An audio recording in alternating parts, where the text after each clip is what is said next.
Ma'am, I'm going to ask you one more time. Are you absolutely sure you can afford to eat here?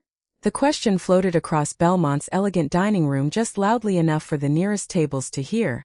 And for 3 long seconds, Maya Bennett simply stared at the waiter standing beside her, wondering whether he understood the mistake he had just made.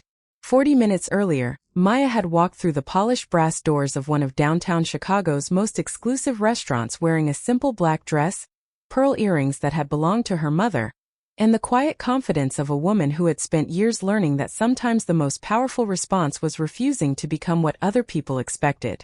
Maya had noticed.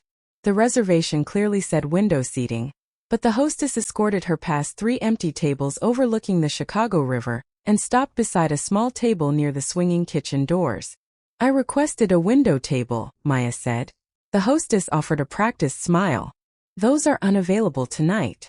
Maya glanced toward the empty tables. They look available. They're reserved. Maya almost laughed. When she requested sparkling water, he reminded her that it cost extra. When she ordered the filet mignon, he carefully explained that it was $89. Maya finally looked up from the menu. Is there a reason you keep telling me the prices? Evan shifted awkwardly. I'm just making sure there aren't any surprises. I can read the menu. Of course. He walked away, but Maya caught the glance he exchanged with another employee. She knew that glance too. It was the silent question people sometimes asked before learning her name. What is she doing here? Her business partner, Daniel Reed, was running late because his flight had been delayed. She texted him not to rush and settled into her chair, unaware that Richard Caldwell, Belmont's owner, had just entered the dining room. His smile vanished. He called the hostess aside and whispered something, but the restaurant was quiet enough for Maya to catch 4 words. Why is she here? The hostess answered softly. She has a reservation. Richard looked at Maya again, then at the empty window tables, and something cold settled in her stomach. Good evening. Richard Caldwell. I own Belmont. Maya Bennett. His eyes moved toward the empty chair across from her. Are you waiting for someone? Yes. Someone joining one of our private groups tonight? Maya tilted her head. Why would that matter? Richard's smile became thinner. We maintain a certain atmosphere here, Miss Bennett. There it was. Not an insult anyone could easily quote, but a message Maya understood perfectly. Before she could answer, Evan returned with her order, and after another uncomfortable exchange about the price, he finally asked the question that silenced the surrounding tables. Are you absolutely sure you can afford to eat here? Maya slowly placed her napkin beside her plate. Richard Caldwell stood only a few feet away and said nothing. Maya looked from Evan to Richard, then toward the beautiful window table she had reserved and never received. Instead, Maya smiled. Yes, she said calmly. I can afford dinner. Then she glanced around the restaurant and added, the question is whether Belmont can afford the way you treat your customers. Richard's expression changed, but Maya picked up her water and took a quiet sip. He had no idea who was sitting at that table, and Maya had just decided she was not going to tell him. Not yet. I think you are misunderstanding the situation, he said, lowering his voice now that several nearby diners were listening. Maya set her glass down carefully. My staff was simply trying to avoid confusion. What confusion? Maya asked. Whether I understood the price of the food I ordered? Richard forced a smile. Belmont serves a particular clientele. I made a reservation 3 weeks ago. I arrived on time. I followed your dress code. I ordered from your menu. Which part suggests I do not understand where I am? Richard hesitated, and that hesitation answered more than words could. She simply waited. Finally, Richard said, perhaps tonight is not the right fit. Maya almost smiled. Richard noticed immediately, and his expression changed. Nobody is asking you to leave, he said quickly. Conversations became quieter, and she could feel curious eyes following her. 10 minutes later, Evan returned with her filet mignon. Maya cut into it and discovered it was nearly raw, although she had ordered it medium. She called him back. This is not what I ordered. Evan looked at the steak and sighed. The kitchen is extremely busy. I understand. Please have them prepare it correctly. That could take a while. I have time. Evan took the plate without apologizing. Across the room, Maya watched another server replace a white customer's dinner within minutes after the woman complained that her salmon was slightly overcooked. No argument. No sai. No warning about waiting. I just landed. 20 minutes away. Maya typed back, take your time. This time his patience had disappeared. Miss Bennett, I think it would be best if we brought your check. Maya looked at him. I have not received the meal I ordered. We will remove the replacement from the bill. How generous. His jaw tightened. There is no reason to make this difficult. Maya leaned back. I complained about incorrect food. Your waiter questioned whether I could afford dinner. You gave away the table I reserved. Now you are asking me to leave, and somehow I am making this difficult. Richard glanced toward the woman still holding her phone. You are creating a scene. Maya's voice remained quiet. I have not raised my voice once. Richard had no answer. He turned toward Evan. Maya studied it, placed her credit card inside, and handed it back without protest. When the receipt returned, Maya signed her name and wrote beneath it, "Thank you for showing me exactly how Belmont treats people when you think they have no power." Richard picked up the receipt and read the sentence. What is that supposed to mean? Before Maya could answer, a familiar voice came from behind him. Maya, I am so sorry I am late. Richard turned and froze. Daniel Reed stood there in a tailored gray suit, carrying the briefcase Richard had seen at every major property negotiation during the previous month. Richard immediately smiled. Daniel, I did not know you were dining here tonight. Daniel barely looked at him before walking directly to Maya. Did I miss anything important? Maya rose from her chair and reached for her coat. Actually, you arrived at exactly the right time. Richard looked between them. Confusion replacing confidence. Daniel finally turned toward him. Richard, I assume you have met Maya Bennett. Richard swallowed. We have met. Daniel nodded toward Maya. Good. Then introductions will be easy. Maya is the founder and chief executive officer of Bennett Capital. Richard stopped breathing for what seemed like several seconds. Daniel continued, unaware of the disaster unfolding across Richard's face. She is also the lead investor deciding whether we purchase this building. Maya watched Richard look at the signed receipt still in his hand, then back at her. For the first time that evening, nobody needed to explain the price of anything to Maya Bennett. Now he carefully placed it on the table and cleared his throat.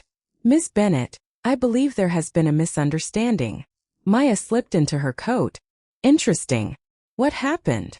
Richard answered before Maya could speak. Nothing serious. There was a service issue. Maya looked at him.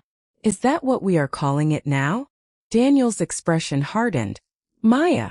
She picked up the receipt and handed it to him. My reserved window table was unavailable, although several were empty. Your friend's waiter repeatedly explained menu prices to me, then asked whether I could afford dinner.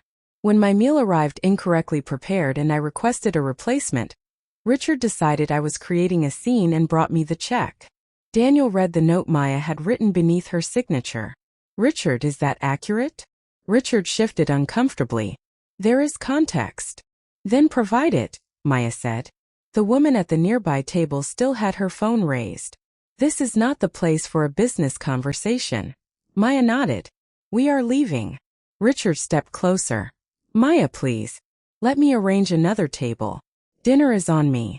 Maya stopped. You think a free dinner fixes this? That is not what I meant. Then what changed? Richard said nothing. Maya already knew the answer. 40 minutes ago, she had been a black woman he assumed did not belong in his restaurant.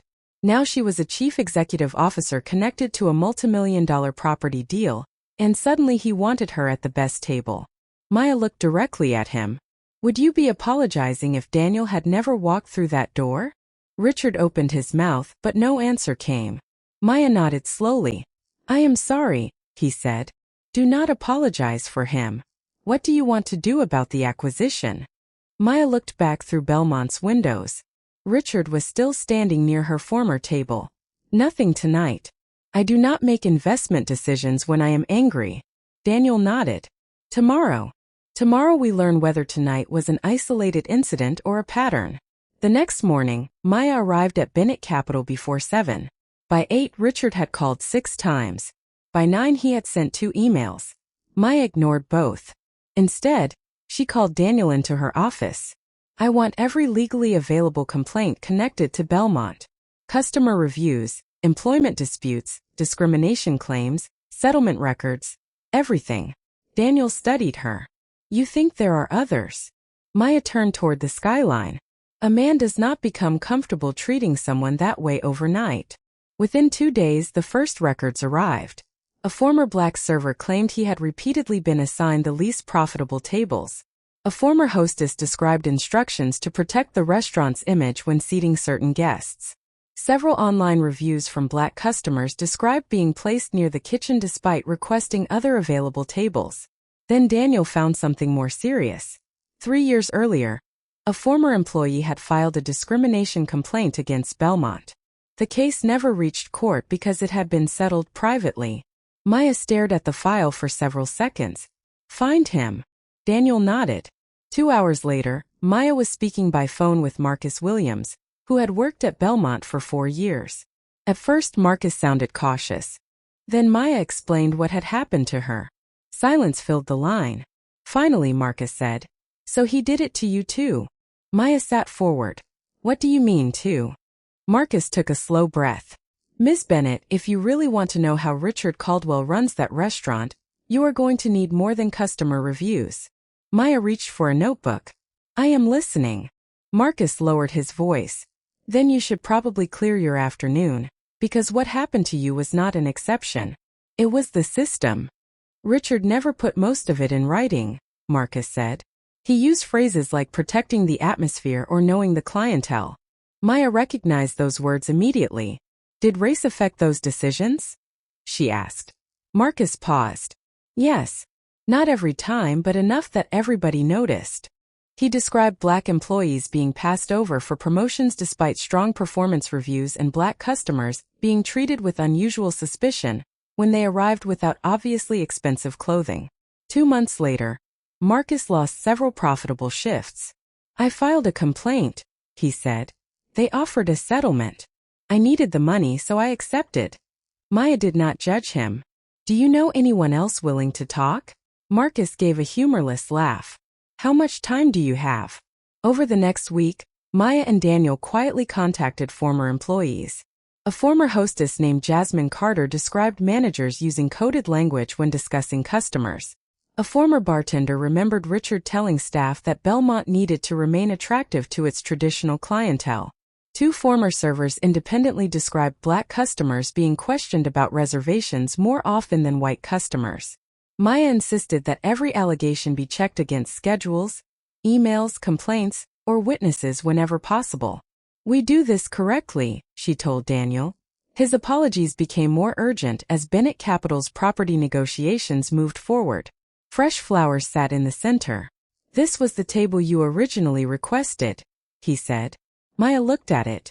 "Interesting how available it became once you knew my job title." Richard sat across from her. "I deserved that." "You deserved a question," Maya replied. "Why did you treat me differently?" Richard sighed. "I made assumptions." "Based on what?" "I do not know." "You do know." His eyes moved toward the window. "Maya, I am trying to make this right." "Then tell the truth." Richard's patience began slipping. "What exactly do you want me to say?" "I want to know whether you would be sitting here apologizing if I were a schoolteacher who earned $50,000 a year." Richard remained silent. Maya continued. "Would you have called her 6 times in one morning? That is not fair." "Neither was what happened." Richard leaned forward. "Our business relationship changes the situation." Maya nodded slowly. "Exactly. You are sorry because I became important to you." Richard realized too late what he had admitted. Maya stood and picked up her purse. "I came here hoping you would prove my first impression wrong." Richard rose. "Maya, do not turn one bad night into something bigger than it was." She looked at him calmly. "I did not make it bigger, Richard. Your former employees did." His expression changed. "What former employees?" Maya did not answer. She walked toward the door, leaving him beside the window table he had once decided she did not deserve. Daniel entered Maya's office holding his phone. He knows we are investigating. Maya nodded. I kept these because I always thought somebody might need them, she said. The letter B. Maya pointed to it. What does this mean? Jasmine hesitated. Black guests. Daniel looked up sharply. Was this an official policy? Not officially. Richard was careful.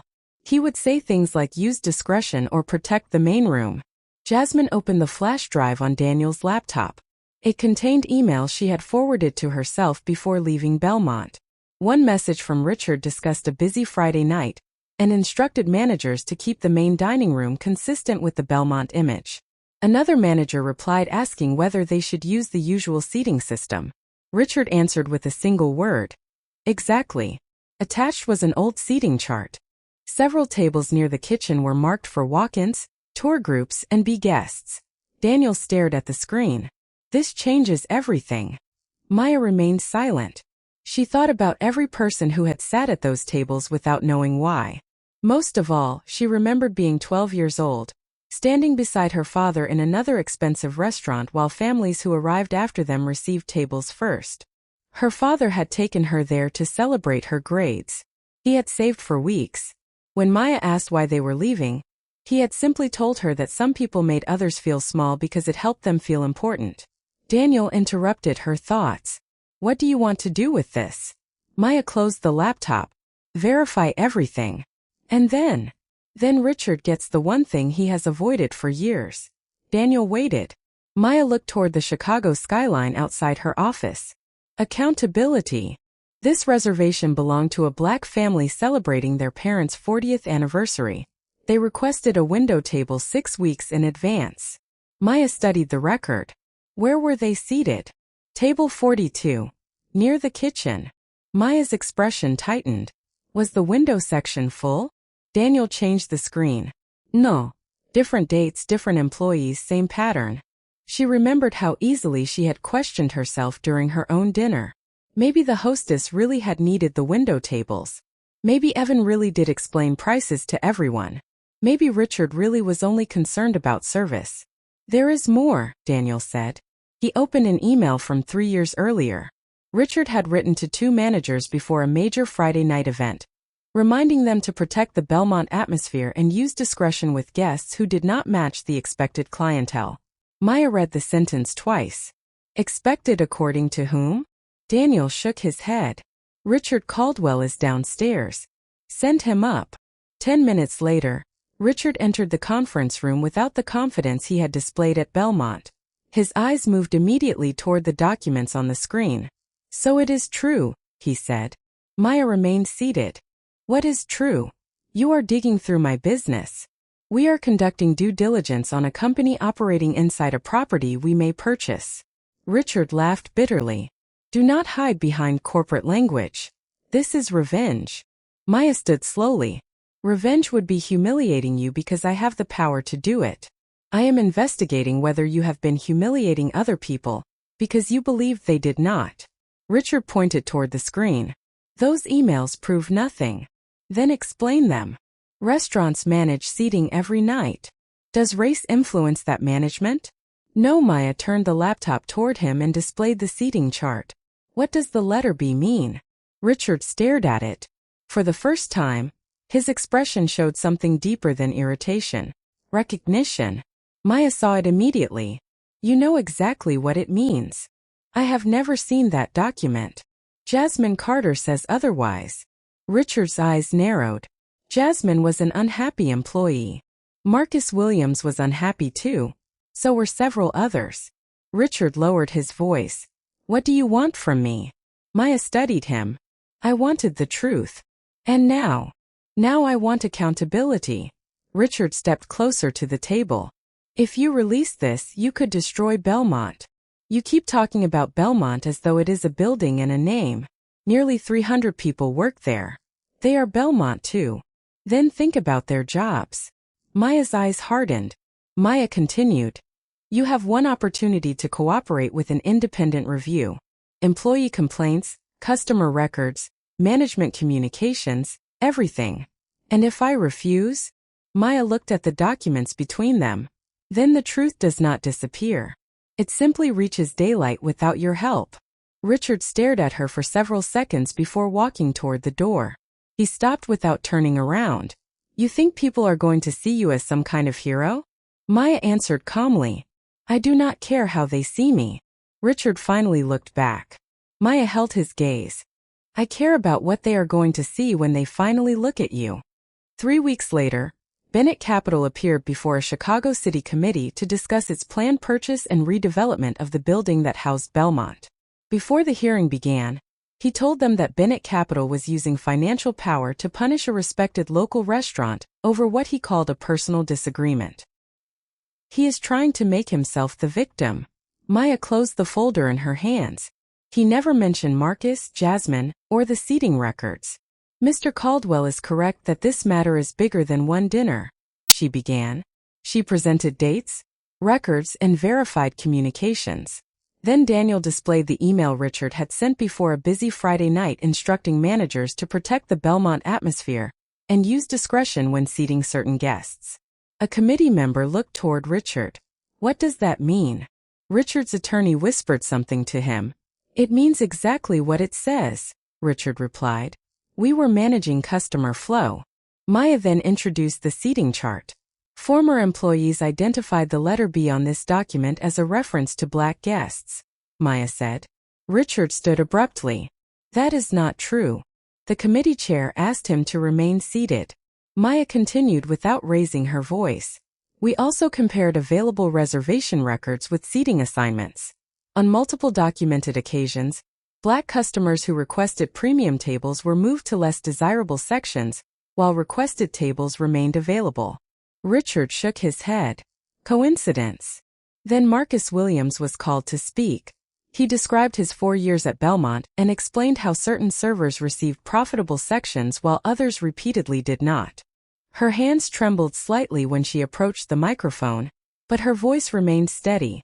I worked at the hostess stand, she said. I was told what the letter meant. One committee member asked, Who told you? Jasmine paused. A manager. When I questioned it later, his face tightened. A committee member held up the seating chart. Then tell us what B means. Richard looked at the document for several seconds. I do not know. You owned the restaurant. I did not personally manage every table. But you personally wrote the email about protecting the Belmont image. Richard shifted in his chair. That message is being taken out of context. Then provide the context. Richard opened his mouth but nothing came. The silence lasted only a few seconds, yet it changed the entire room. Outside the hearing, reporters surrounded Maya. Do you want Belmont shut down? One asked. No, Maya replied. Another called out. Do you want Richard Caldwell ruined? Maya stopped and looked toward the cameras. This is not about ruining a man. By sunrise, Belmont's investors had called an emergency meeting, and for the first time in 15 years, Richard Caldwell was no longer deciding who belonged in the room. He was waiting outside one, hoping they would let him back in. 3 days after the hearing, Belmont's investors removed Richard Caldwell from day-to-day control of the restaurant pending an independent investigation. You won, he said from the doorway of her office. Maya looked up from the statement on her desk. No, Ms. Bennett entered Belmont expecting special treatment, Richard told the interviewer. When she did not receive it, she turned an unfortunate service problem into something much larger. Daniel stared at the screen. He cannot possibly believe that. Maya remained quiet. The interviewer asked Richard about the seating chart. Did the letter B refer to black customers? Absolutely not. What did it mean? Richard hesitated. What kind of customer did not match that image? Richard shifted in his chair. Every upscale restaurant has standards. Standards based on race? Of course not. Then why have multiple former employees described the same pattern? Richard blamed disgruntled workers and poor communication. She had wanted consequences, not entertainment. We assume you want us gone once the building purchase closes, one investor said. Maya surprised everyone. Maya placed a proposal on the table. Belmont employs nearly 300 people. Closing the restaurant would punish hosts, servers, cooks, dishwashers, and managers who had no control over Richard's decisions.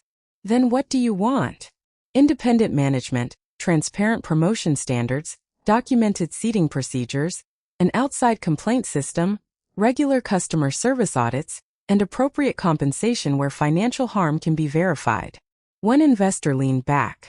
That will be expensive. Maya met his eyes. Belmont temporarily closed for 6 weeks while new management rebuilt its policies. Marcus Williams accepted a position as an independent hospitality consultant. Jasmine Carter joined the management team and helped design a reservation system that documented table assignments without racial codes or vague instructions about image. A new hostess smiled. Good evening. Do you have a reservation? Bennett. The hostess checked the screen. Yes, Ms. Bennett. Before following the hostess, she noticed a young black couple entering behind her. The man gave his name, and the hostess checked their reservation. Happy anniversary, she said warmly. Your table is ready. Maya watched them being escorted toward the center of the dining room without questions, suspicion, or warnings about prices. What? He asked. Maya nodded toward the couple. That is what winning looks like. Daniel sat down. Not Richard losing Belmont? No, Maya looked through the window at the Chicago River. Revenge would have been using my power to make him feel as small as he made me feel. She turned back toward the dining room. I would rather use it to make sure the next person never has to feel that way at all. 6 months later, Maya was sitting at that same window table when the front door opened and Richard Caldwell walked into Belmont for the first time since losing control of the restaurant. He had no reservation, no ownership, and no employees rushing forward to greet him. Then he saw Maya, and she saw something in his expression she had never seen before. Humility. Good evening, sir. Do you have a reservation? Richard gave a faint, almost embarrassed laugh. She could have ignored him. Instead, she gestured toward the empty chair across from her. Richard approached slowly. I was not expecting that, he said. The place looks different. Something's changed. Marcus told me the new policies are working. Maya raised an eyebrow. You have spoken to Marcus? Once. Richard chose still water and waited until the waiter left. I owe you an apology. Maya remained quiet. Richard looked at her. I know I apologized before, but I was not actually sorry for what I had done. I was sorry because I discovered who you were. Maya studied him. My daughter.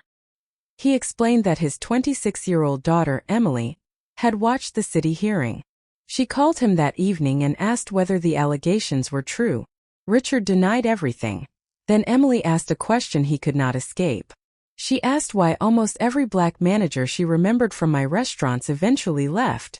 He said. I told her there were different reasons. She asked me to name them. I could not. Maya said nothing. I told her I did not know. You knew. Yes. His voice became quieter. And I would have remembered you for years. Richard closed his eyes briefly. That is what Emily said. She told me the worst part was not that I embarrassed someone powerful. That is the part people often miss. Everyone paid attention because I was Maya Bennett. If I had been Maya the schoolteacher, Maya the nurse, or Maya working 2 jobs to support her children, the humiliation would have been exactly the same.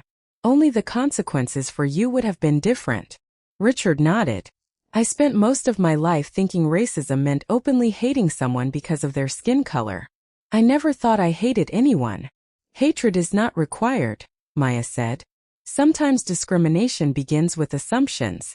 Who looks wealthy? Who looks educated? Who seems trustworthy? I told myself I was protecting the atmosphere. You were protecting your idea of who deserved to be visible. Richard lowered his head. I am sorry, he finally said. Not because you bought the building. Not because I lost Belmont. I am sorry because you should never have needed either of those things before I treated you with respect. Maya could hear the difference this time. Still, she did not offer easy forgiveness. An apology does not erase what happened. I know. Marcus does not owe you forgiveness. Jasmine does not owe you forgiveness. Neither does anyone else. I know that too. Richard looked at her. I am not asking for it. The waiter returned and asked whether Richard wanted to order dinner. Richard glanced at Maya. Would you mind if I stayed? Maya considered him for a moment. A conversation is not forgiveness. Richard nodded. Understood. Maya opened her menu. Then stay.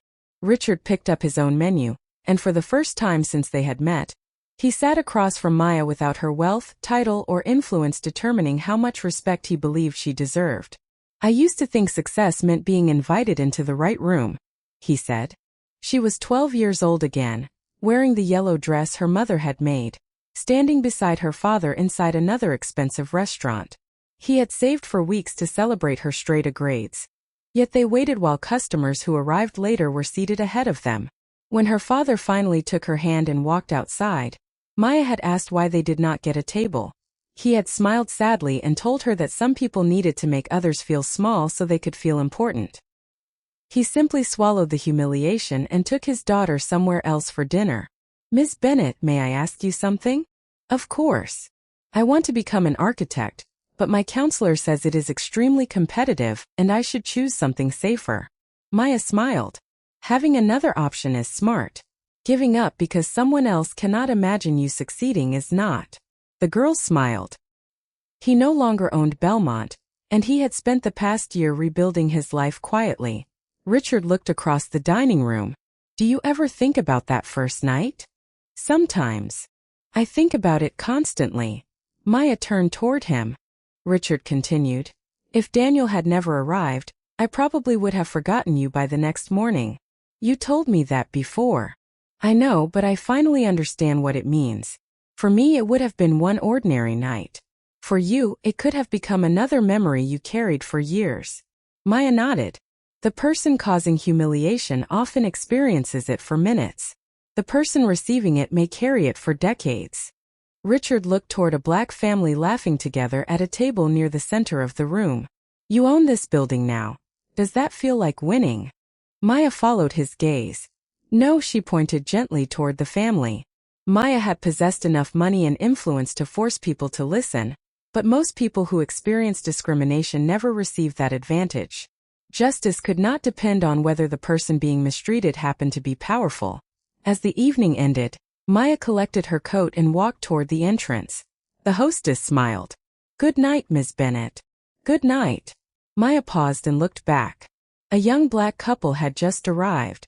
The hostess checked their reservation and smiled. Your window table is ready. No suspicious questions. No warnings about prices.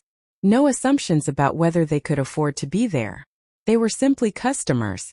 Maya stepped outside into the cool Chicago night and looked toward the lights reflecting across the river.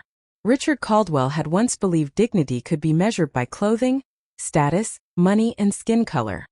He had learned differently after losing nearly everything that made him feel important. Maya had known the truth long before she became wealthy. Human dignity was never something a restaurant owner, employer, stranger, or powerful institution had the right to grant. It belonged to every person before anyone learned their name, their profession, their bank balance, or their background. The greatest victory was not that the black woman Richard once wanted seated near the kitchen eventually owned the building. It was that the next black woman who walked through those doors would never need to own anything before being treated like she belonged.